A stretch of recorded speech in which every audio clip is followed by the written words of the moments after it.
મિત્રો રક્ષાબંધન તો આ સૌ કોઈ ઉજવું, પણ રક્ષાબંધનની સાથે સાથે વૃક્ષાબંધન પણ થાય તો એક એક વૃક્ષની રક્ષા કરવાની આપણે પ્રતિજ્ઞા લઈએ કે આજે સૌ કોઈ બહેનોએ પોતાના વીરાને કાંડે રક્ષાનું સૂત્ર બાંધ્યું, રાખડી બાંધીને એને વીરાએ એને રક્ષા કરવાનું એક જ્યારે વચન આપ્યું ત્યારે વૃક્ષો પણ બચે, વૃક્ષોનું વધુમાં વધુ જતન થાય, વધુમાં વધુ બહુ વર્ષે વૃક્ષો હોય. સદભાવના વૃદ્ધાશ્રમ સમગ્ર ભારતભરમાં 150 કરોડ વૃક્ષો વાવીને ઉછેરવાના સંકલ્પ સાથે કામગીરી કરે છે.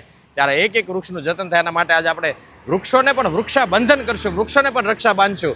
આ રક્ષા બાંધી અને વૃક્ષોના જતન કરવાની આપણે નેમ લઈએ, આ વૃક્ષોનું જતન કરવાનો આપણે નિયમ લઈએ અને એ વૃક્ષોનું જતન થાય અને સાચવણી થાય, માવજત થાય એવી ભાવના સાથે આ વૃક્ષોને આજે આપણે વૃક્ષાબંધન કર્યું છે. રક્ષાબંધન નહીં પણ આજે વૃક્ષાબંધન કર્યું છે. તો એક એક વ્યક્તિ, ભારતનો દરેક વ્યક્તિ એવું વિચારે કે આપણે એ જીવનકાળ દરમિયાન એક વૃક્ષ વાવીને મોટું કરી દેવું છે. આ ભારત દેશમાં 150 કરોડ વૃક્ષો વાવતા વધુ સમય ન લાગે એટલે વધુમાં વધુ વૃક્ષો વવાય, આ ધરતી નવપલ્લિત થાય એના માટે આપણે વૃક્ષો ઉપર વૃક્ષાબંધન કર્યું છે. રક્ષાબંધનની સાથે સાથે દરેક ભાઈ એની બેનના નામે એક એક વૃક્ષ એને ભેટ અર્પણ કરે તો મોટામાં મોટી ભેટ હોય. વધુમાં વધુ બહુ વર્ષે વૃક્ષો હોવાના ધરતી નવપલ્લિત થવા 150 કરોડ વૃક્ષો વાવીને ઉછેરવાના સંકલ્પ સાથે કામગીરી કરતી સંસ્થા સદભાવના વૃદ્ધાશ્રમ સંસ્થા પોતાની બેનને આ રક્ષાબંધન પર્વ ઉપર અમર યાદગીરી આપી હોય તો એક એક વૃક્ષની ભેટ આપજો. સદભાવના વૃદ્ધાશ્રમ વૃક્ષો વાવીને ઉછેરવા માટે તૈયાર છે.